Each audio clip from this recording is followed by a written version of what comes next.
que por tantas coisas que é motivo de tantos problemas nessa nossa existência. Sim, a vida tem sido problema na nossa existência. Como assim, Márcia? Ela não é uma bênção que você acabou de falar?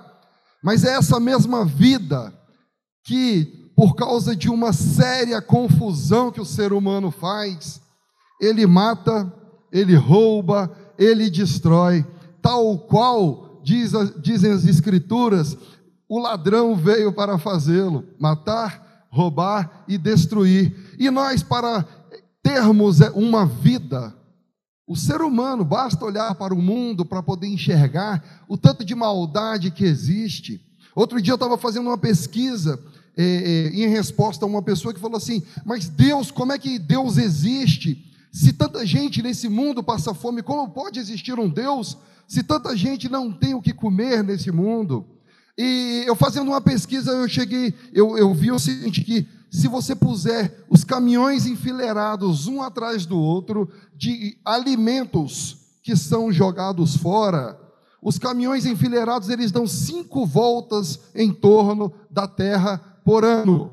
Isso é a quantidade de alimentos que são jogados fora todo ano nesse planeta.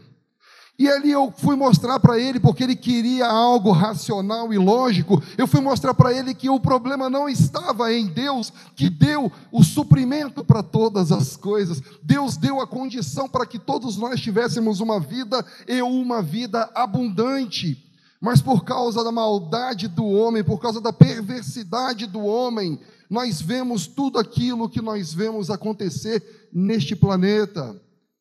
E quando nós olhamos o que as pessoas têm de fome de vida, mas uma vida meramente humana, pautada naquilo que ela pode ter, naquilo que ela pode alcançar, sobre o espectro meramente humano, de se assentar ao topo do mundo, de ter as melhores coisas, de poder ter o que é mais raro diante dos demais seres humanos. Eu li uma reportagem que a pessoa dizia assim, que determinada marca de bolsa encareceu os seus produtos porque ela não queria que o povo mediano os adquirisse, que ele queria manter um padrão somente para a classe AA+, ou seja, não basta ser AA, tem que ser AA+, a nata da nata de acordo com os preceitos humanos. E assim nós vemos tantas coisas na nossa realidade, nós vemos esse mesmo povo que quer ter, quer ser, quer parecer, fazendo buscas em torno do rejuvenescimento, a busca, quer achar a pílula da juventude eterna. Outra reportagem que eu estava lendo, quando eu fui me aprofundando nesse assunto, eu fui me aprofundando em reportagens, que fala que a ciência, daqui a 50 anos, vai vencer o grande mal que se chama a morte. Vocês podem pesquisar, cientistas vencem a morte. Bota no Google que vocês vão ver do que eu estou falando. Revistas de ciência que estão dizendo que o grande mal da humanidade será vencido, e esse grande mal é a morte. Agora você imagina que grande quantidade de dinheiro, grande quantidade de energia é gasta para poder se alcançar aquilo que tantos homens querem. Bilhões e bilhões e bilhões são gastos todo ano para que se alcance uma vida eterna, como os cientistas assim declaram, como para se alcançar a imortalidade.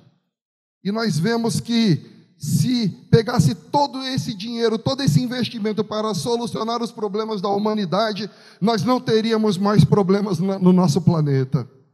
Mas os homens estão em busca de algo, de uma pílula mágica que os faça ser eternos. Antigamente, quando isso não gerava nenhuma possibilidade, os homens falavam: qual a marca você vai deixar neste planeta? Como será lembrado o seu nome daqui a um século? o que você vai fazer de bom para a posteridade. Quando, na verdade, ninguém está preocupado com a posteridade, está preocupado com o nome escrito num livro de história, preocupado com aquilo que vai deixar de legado para o mundo. E sempre atrás dessa vida que eles chamam de vida eterna, a imortalidade ao alcance dos homens. E eu parei para ficar pensando realmente, eu fiquei pensando o porquê disso tudo, o porquê de tanta perversidade, tanta maldade, de tanto egoísmo, disso tudo. E um dia no Sem Fronteiras, eu conversando com os irmãos, e eu falei para eles o seguinte, eu falei assim, olha só, é normal nós olharmos essa vida, essa existência, como sendo uma vida humana acima de tudo. E nós temos vários aspectos dessa nossa vida, e um desses aspectos é a nossa vida crística, de modo que a vida crística ela é tão somente um mero espectro de uma vida humana, que a gente acredita que deva ser dessa forma. Então, se encaixar, se conseguir, nós vamos nos preocupar com uma vida crística. Mas e qual é a realidade? Qual deveria ser a realidade? E nós vamos tratar sobre isso. A realidade na nossa existência, ela deveria ser uma vida crística acima de qualquer coisa, e a nossa vida humana sendo apenas um espectro dessa nossa vida crística nessa terra. Sabe por que eu digo isso? Porque essa vida nesse planeta vai se encerrar para a gente. Vai chegar a hora que a morte vai alcançar a todos nós, e o que haverá de ser para cada um de nós? Então nós estamos preocupados com esse lapso temporal, glória a Deus pelos 80 anos do meu pai, 79 da sua sogra, e que nós possamos alcançar muitos anos nesse planeta, nessa terra, nessa vida, nessa existência terrena. O tempo, meus irmãos, o tempo, ele é um mero intertício entre a eternidade passada e a eternidade futura. O tempo, ele está para o homem. O tempo, ele está para o homem, ele não está para Deus. E nós estamos preocupados nesse mundo para que o nosso tempo seja o mais glamuroso possível, o melhor aproveitado possível.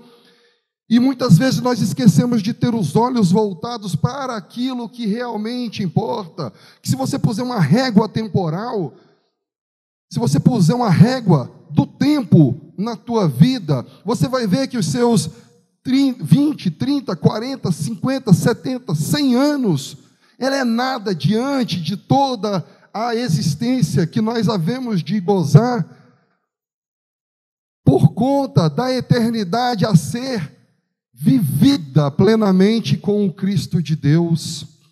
E nós temos um problema sério. Foi falado 3 semanas atrás aqui, não sei se os irmãos atentaram para isso. Um dos grandes problemas de nós enxergarmos essa vida, o porvir, ela está exatamente em que desde que nós nascemos para o mundo sensorial. Nós tocamos, nós vemos, nós cheiramos, nós sentimos o gosto, tudo está para o nosso mundo sensorial. 24/7, 24 horas, todos os dias da semana.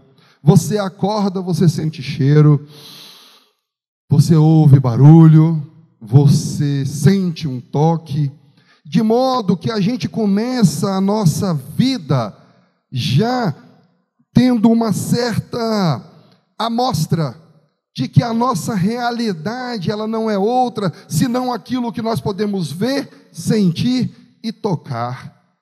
Tem um estudo que fala sobre um trabalho que se faz com as pulgas. A pulga, ela pula 1 metro, não sei se os irmãos sabem, ela pula até 1 metro. De acordo com o tamanho de uma pulga, se você puser em proporção, eu pularia um prédio de 100 andares, só para os irmãos entenderem que de acordo com o tamanho da pulga, ela pula 200 vezes o seu tamanho. Eu tenho 1,92, então 200 vezes daria 384, não é isso? 394, perdão, metros. Um prédio de 100 andares eu estaria pulando. Para os irmãos entenderem. E quando eles querem domar as pulgas, eles colocam as pulgas dentro de um pote por 3 dias apenas. De modo que aquelas pulgas pulam e vão batendo a cabeça. Elas vão batendo a cabeça na tampa. Se depois de 3 dias você tirar a tampa, você vai ver que nenhuma pulga consegue fugir mais dali. Porque a limitação dela de salto vai ser até a altura, um pouco abaixo da altura da tampa.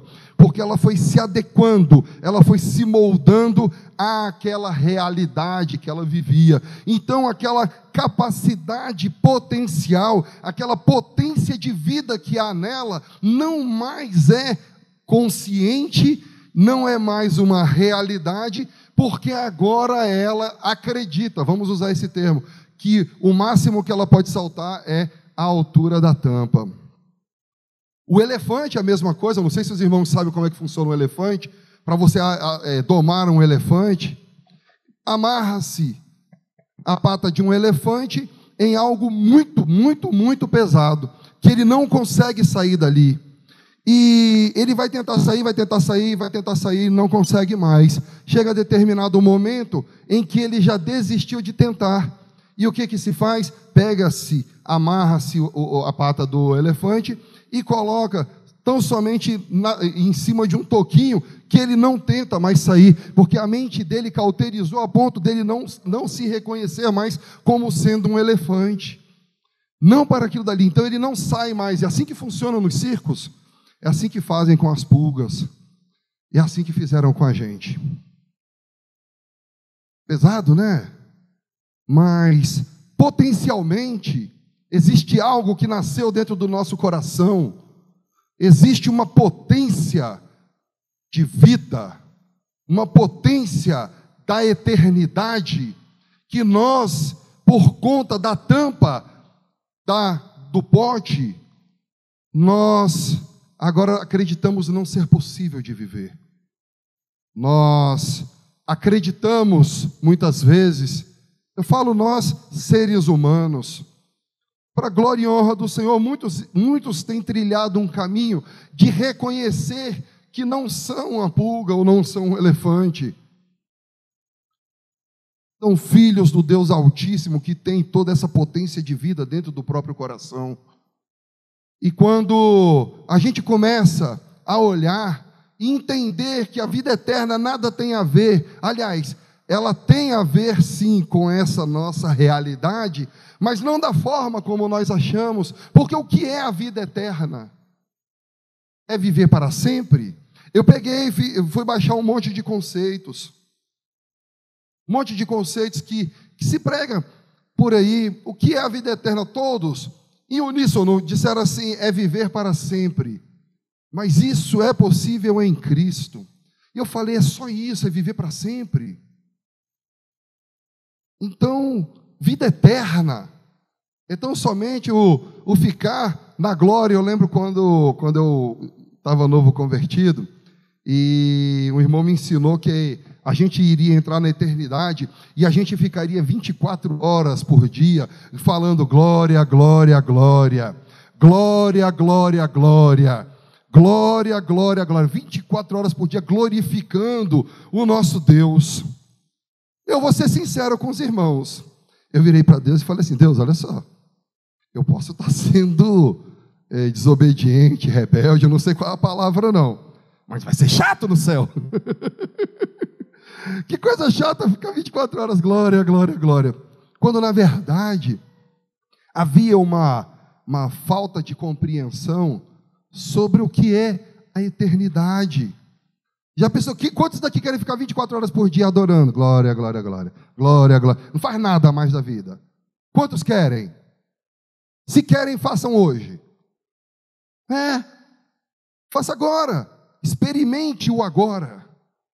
Experimente-o agora. Até porque essa não é a verdade de uma vida crística, a verdade de uma vida a ser seguida no Pai. Vamos abrir as escrituras em nome de Jesus?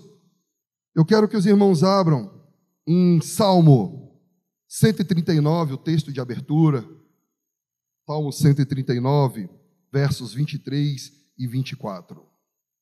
Quando você vê, né, a forma, até como foi mostrada, como nós recebemos a revelação das coisas de Deus, quando a gente vê assim, poxa, Romanos 1,18, ele fala assim, porque a criação revela o poder de Deus, são os olhos, né? Quando a gente vê assim, vem a lei, né? A lei vem e mostra tantas coisas que são possíveis do homem tocar, do homem sentir. Então, para haver uma quebra disso tudo, a gente vai percorrer agora um caminho. Eu vou pedir a paciência dos irmãos para que nós possamos trilhar esse caminho juntos aqui, de compreender o que de verdade é essa vida eterna. Se a vida eterna é o viver para sempre, nós então não precisamos mais fazer nada, porque tudo foi feito nele. Mas e se a vida eterna for um pouco mais do que isso? E se a vida eterna ela for para os dias de hoje? E se a vida eterna tiver efeitos que por muitas vezes a gente ignora? E talvez por isso a gente está com a vista embotada, com o coração fechado para coisas que são tão importantes na nossa vida. E a gente tem dado tanta, mas tanta importância para aquilo que deveria ser secundário. Vamos lá? Salmo 139, versos 23 e 24. Nós vamos passear um pouquinho, tá? Por agora. Salmo 139, versos 23 e 24. Sonda-me, ó Deus, e conhece o meu coração. Prova-me e conhece os meus pensamentos. Vê se há algum caminho mau e guia-me pelo caminho eterno. Olha o que o salmista diz, ele fala, sonda-me, ó Deus. Quantos têm a coragem de falar para Deus, sonda-me, ó Deus? Quantos têm a ousadia de virar para o Pai e falar, Pai, sonda o meu coração, sonda a minha vida, prova-me e me conhece, porque quando ele sonda o coração e conhece o coração e prova o coração, as coisas são reveladas, porque no momento de angústia, tribulação, nós sabemos quem verdadeiramente nós somos. Eu lembro de um momento na minha vida, eu até contei já isso aqui para os irmãos, quando tinha um hino, meu filho estava na UTI, desenganado, e eu cantava um hino que dizia assim, a letra só, tá? Não vou cantar não, viu? Ele falava assim, te louvarei, não importam as circunstâncias, adorarei somente a ti, Jesus. Você falar assim, te louvarei, não importam as circunstâncias, quando tudo está bem, irmãos, é uma maravilha. Aí quando você vê a circunstância diante de ti, rasgando o teu coração, rasgando a tua mente, da tua carne doer, aí você fala, eu te adorarei, Senhor. Aí você olha para o Pai e fala assim, Senhor, sonda o meu coração, eu não dou conta, eu não tenho forças em mim para proceder de tal maneira, sejas tu a minha força, o meu fortalecimento, sejas tu o motivo de todas as coisas na minha vida, guia-me por esses caminhos eternos, porque nós estamos com os olhos voltados muitas vezes para aquilo que está acontecendo no nosso momento, na nossa vida, no nosso cotidiano, e nós muitas vezes não temos a coragem de olhar para o Pai e falar, Pai, sonda o meu coração, te adorarei, não importa as circunstâncias, e a faca entrando na carne e rasgando, torcendo. E ali eu pude experimentar o que é adorar o Senhor quando tudo está horrível, quando seus olhos veem morte, quando na tua casa você está vendo as piores coisas que você pode esperar. Peço a Deus para que eu não passe mais por isso, porque dói. Eu sei que nós vamos passar, porque nessa vida nós vamos experimentar essas coisas. Mas o salmista, ele fala, ele bota a questão do coração dele, a realidade dele, e ele diz: sonda, meu Deus, e conhece o meu coração, prova-me e conhece os meus pensamentos. Olha o que ele apresenta: Senhor Deus, meu coração, meus pensamentos, vê se há algum caminho mau.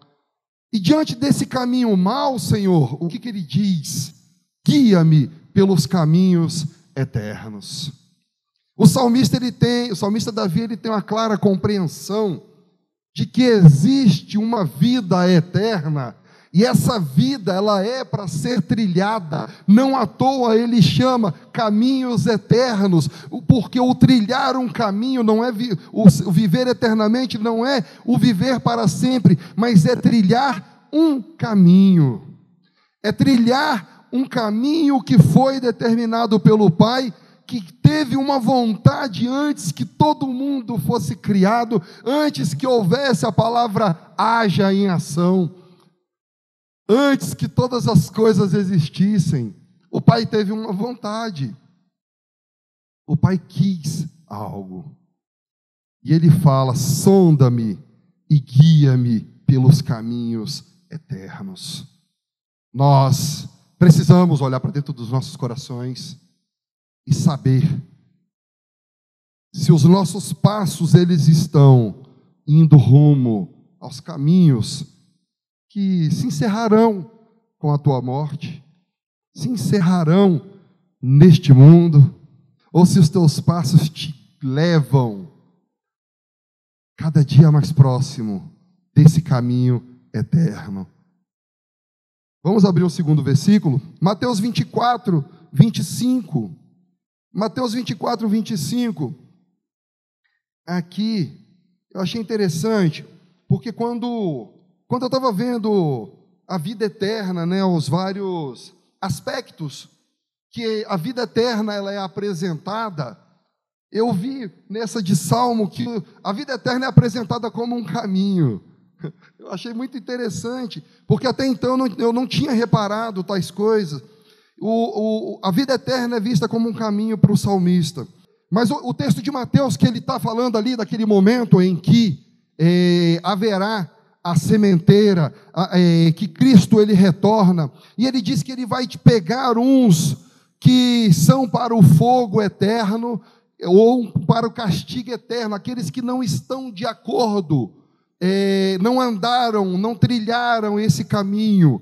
E a gente sabe que a Escritura ela nos fala em Apocalipse, que ele fala sobre um final daqueles que hão de experimentar a segunda morte. E aqui ele fala sobre um momento em que aqueles serão tirados e sofrerão o dano eterno, e outros que hão de experimentar o quê? A glória eterna, serão levados para a vida eterna, de modo que ele coloca a ideia de que você vai ser tirado de um lugar e levado para outro. Claro que não é um lugar, mas para quando a gente olha para o texto, a gente enxerga que ele está botando como se um lugar fosse. Não à toa, muitos cristãos acreditam que a vida eterna é um lugar que você vai sair geograficamente de um ponto e será levado para outro. Vamos seguir para João 10, 27 e 28. João 10, 27 e 28, por favor. Eu falei que a gente vai dar uma passeada aqui, não falei? João 10, 27 e 28. As minhas ovelhas ouvem a minha voz. Eu as conheço e elas me seguem. Eu lhes dou a vida eterna. Jamais perecerão e ninguém as arrebatará da minha mão. Nota que aquilo que foi em outro momento um caminho, aquilo que foi em outro momento um lugar, agora ele se apresenta a nós como um presente vindo de Cristo, algo que será dado para as ovelhas, concedido para as ovelhas. E se nós seguirmos em outros textos, João 6, versos 39 e 40, aqui ele fala sobre uma possibilidade, 39 e 40, e a vontade de quem me enviou é esta, que nenhum eu perca de todos os que me deu, pelo contrário, eu ressuscitarei no último dia. De fato, a vontade de meu Pai é que todo homem que vir o Filho e nele crer, tenha a vida eterna. Então aqui ele apresenta como sendo uma consequência daquele que nele crê. Então, nós vimos que essa mesma vida eterna que é nos apresentada como sendo um caminho e como sendo um lugar, como sendo um presente, uma possibilidade, ela também vai ser apresentada em João 3,36 como sendo uma consequência. Ele pega aqui no João 6,36 e diz: por isso quem crê no Filho tem a vida eterna. Em 1 Timóteo 6,12, ele nos apresenta também a vida eterna como sendo um bem que você deve tomar posse, que você deve olhar para essa vida eterna e tomar posse. 1 Timóteo 6,12, que diz: combate o bom combate da fé, toma posse da vida eterna. Enfim, o que é a vida eterna, se ela não é tão somente o viver para sempre, Márcio? O que é? Ele é um caminho, a vida eterna é um lugar, a vida eterna é um presente, uma possibilidade, uma consequência, um bem. O que é a vida eterna, Márcio? E por que não entendermos que a vida eterna ela é tudo isso ao mesmo tempo, prefigurado, demonstrado para nós, como com aspectos humanos dessa mesma demonstração dos vários aspectos da nossa existência e da nossa vida. Isso tudo que é a vida eterna, ela é a presença de Cristo operando em nossas existências e nós dentro dele, vivendo nele, para ele e por ele. 1 João 5, 11 a 13. E o testemunho é este: que Deus nos deu a vida eterna, e esta vida está no seu Filho. Aquele que tem o Filho tem a vida. Aquele que não tem o Filho de Deus não tem a vida. Estas coisas vos escrevi, a fim de saberdes que tendes a vida eterna, a vós outros que credes em o nome do Filho. E esta é a confiança que temos para com Ele, que se pedirmos alguma coisa segundo a sua vontade, Ele nos ouve. Olha só, nessa passagem de João ele começa a mostrar, é interessante que em 1 João 1 ele fala assim: sobre tudo aquilo que vimos e ouvimos, sobre as coisas que nós tocamos acerca do Cristo de Deus, acerca da vida, aquilo que vimos com os nossos olhos, aquilo que podemos sentir sobre Ele. Olha que ele coloca os sentidos, aquilo que vimos e tocamos acerca do verbo da vida. Isso agora dividimos com vocês, para que tenhais comunhão conosco. E ele começa a discorrer sobre a existência de uma vida, a existência de uma luz que habitaria ou deveria habitar cada coração, cada filho do Pai. E ele vai colocando que ter a vida eterna, diferente do que a gente costumou acreditar, não é vir aqui na frente e levantar a mão e aceitar Jesus dentro de uma igreja. Não, isso não é ter a vida eterna. Ter a vida eterna não é você vir aqui na frente da congregação e falar: Senhor, eu te aceito, por mais bonito que seja a exteriorização desse ato.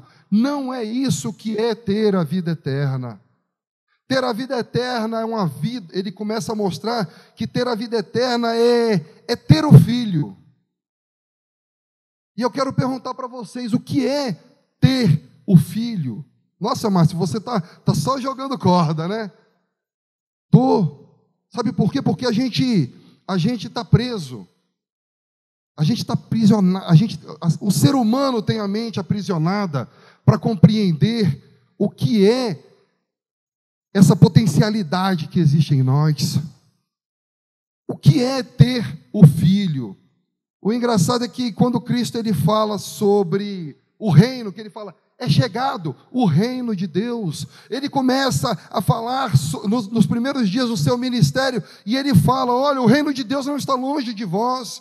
E é engraçado que em Atos 17, quando o apóstolo Paulo está fazendo a defesa ali, aí ele fala assim: olha, Esse Deus aqui que está escrito ao Deus desconhecido, esse daqui é o Deus que nós adoramos, é o Deus que nós servimos. Esse que vocês dizem é o Deus desconhecido. E ele fala assim: de todos nós somos gerações de um só Deus. Todos nós somos gerados por Ele. De modo que, nesse momento, ele fala assim: olha, então nós temos que buscar, e não é tateando que nós vamos alcançar. Ele coloca ali o sentido do tato que o ser humano está buscando em coisas, naquilo que é possível de ver ou enxergar, daquilo que é possível de enxergar, aquilo que é possível de sentir. E assim a gente vai vendo que muitas vezes, mesmo ouvindo que Deus, Ele é Espírito, a gente está buscando coisas para a nossa existência, para botar no lugar desse Deus.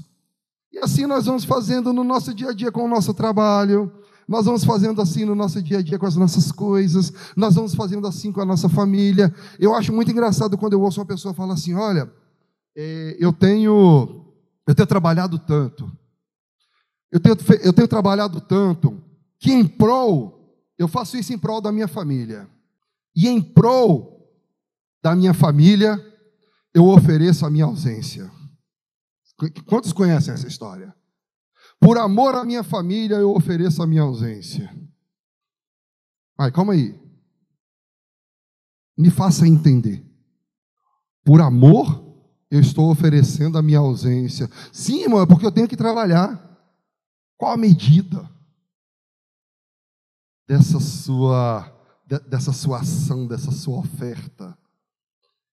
Por amor à minha família, eu tenho oferecido minha plena ausência, de modo que meus filhos crescem sem mim, minha esposa não me vê, ou meu marido não me vê, ou eu não tenho tempo para nada, e quando eu chego cansado em casa, eu já não tenho mais tempo para nada, eu não quero que façam barulho, eu não quero que me aluguem, porque agora eu preciso descansar, porque eu amo tanto a minha família, que eu ofereço a minha ausência para eles, e agora que eu estou presente, eu preciso descansar.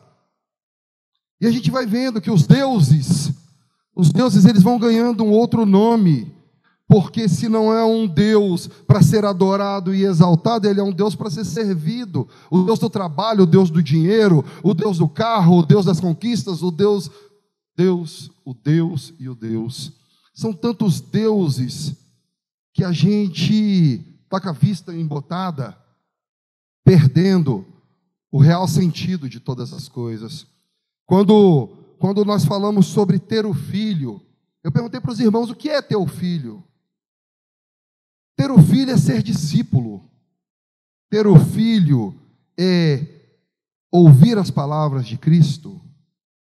É deixar com que essas palavras ganhem mente e coração, e deixar agora que ela gere transformação em si.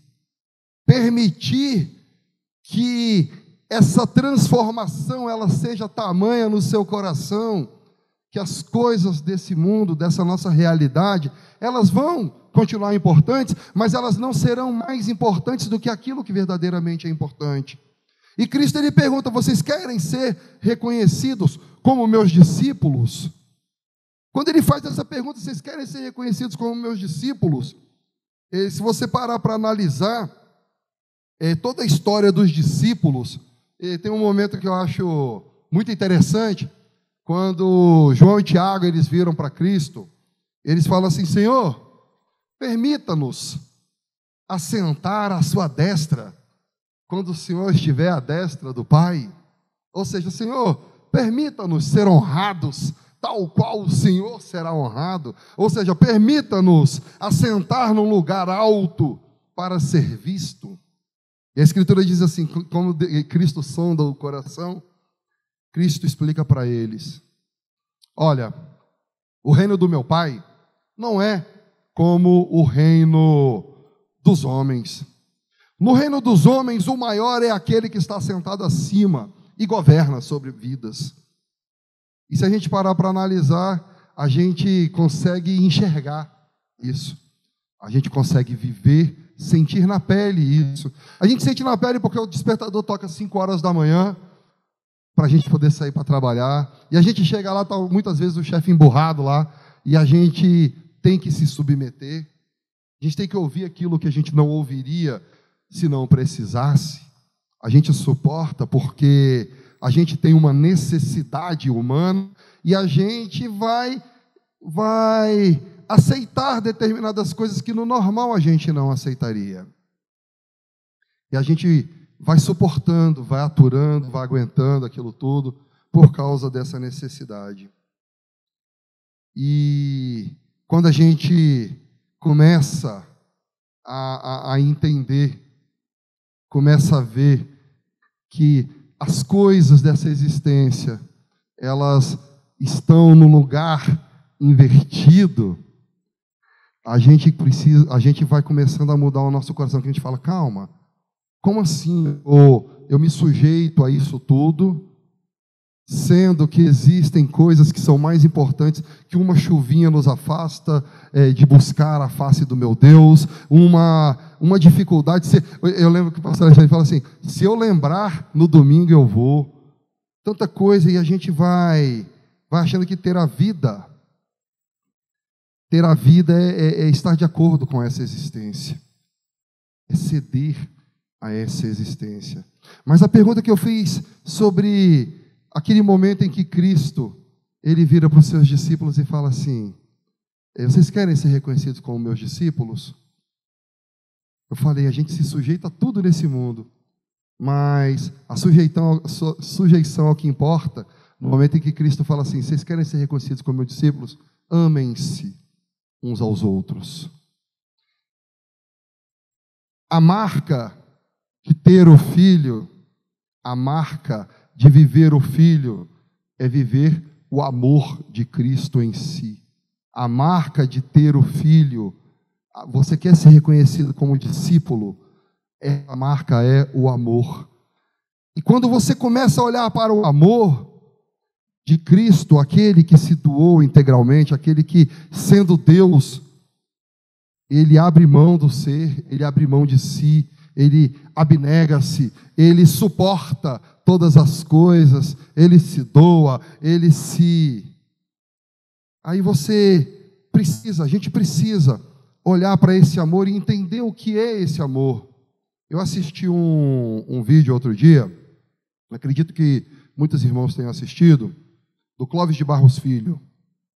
Ele fala que ele descobriu, na realidade dele, que a vida não é o maior dom, não é a coisa mais importante que ele experimentou. Porque ele se deparou com essa verdade no momento em que a filha dele estava doente, arriscando a morte, com risco de morte, e ele fala assim, me leva no lugar dela. Ele diz que ele chegou à conclusão de que a coisa mais importante na nossa realidade não é a vida, mas é o amor. E quando eu vi aquele vídeo, aquilo falou tanto comigo, porque ele é um não cristão falando como Cristo, e ele encerra a fala dele ao dizer assim, e ali eu entendi o que Cristo compreendeu, o que Cristo viveu. Aí eu olho para a nossa vida, para a nossa realidade, e eu tenho que pensar nas coisas, eu tenho que pensar, Senhor, eu tenho compreendido que o mais importante nessa vida é o amor. Calma aí, Márcio, o amor que é importante não é só o amor que você sente para sua esposa, ou só o amor que você sente pelos seus filhos, pelo seu pai, pela sua mãe. Não! Cristo, ele amou, ele transcendeu no amor, ele não olhou a quem, ele não mediu, ele não pesou. Cristo amou, e é esse amor que nós precisamos viver, de modo que ter a vida eterna não é viver para sempre, mas é ter em si toda essa gama de coisas aqui que eu falei, que é um caminho, um lugar, um presente, uma possibilidade, uma consequência, um bem, que a gente vai se apoderar e a gente vai agora existir nele. A nossa realidade será nele, tão somente naquilo que for dele, proveniente dele. E esse amor, ele vai ganhar o nosso coração, de modo que ao olhar para o meu irmão, eu vou agir com misericórdia, eu não vou agir mais com desdém ou com um coração cheio de orgulho ou vaidade, porque o amor de Deus, ele transcendeu ao ser humano que estava próximo dele. O amor de Deus, ele estava muito além. E ter a vida eterna, meus irmãos, é alcançar esse amor em realidade. Experimentar a vida eterna é, no dia de hoje, você viver essa graça, você viver esse amor, você ser transformado e gerado por alguém que é um pouco mais do que você. Ou seja, você não vai se olhar tão só no espelho. Viver a vida eterna é viver Cristo na sua plenitude. Esse caminho de ter o Filho, esse caminho que nós vamos trilhar de transformação, de geração, de morte. Quando fala sobre os ramos na figueira, na figura dos ramos, aqueles ramos que não podem dar um fruto diferente do que a própria figueira. Se você é um ramo da figueira, você vai dar o mesmo fruto da figueira. É identificação total com aquele de onde você partiu, de onde você foi gerado, daquilo que você foi gerado. Ter a vida eterna é viver Cristo na sua plenitude. Ter a vida eterna é, no dia de hoje, você poder olhar para o teu coração e falar: eu estou sendo transformado, eu estou sendo gerado. Querer a vida eterna deve ser um desejo que deve estar acima do que você enxerga hoje, acima do que o teu coração está preparado para receber, o que é o meramente humano. Mas para isso é necessário você abdicar do seu ego, abdicar do seu eu, para experimentar o que é eterno. Amém?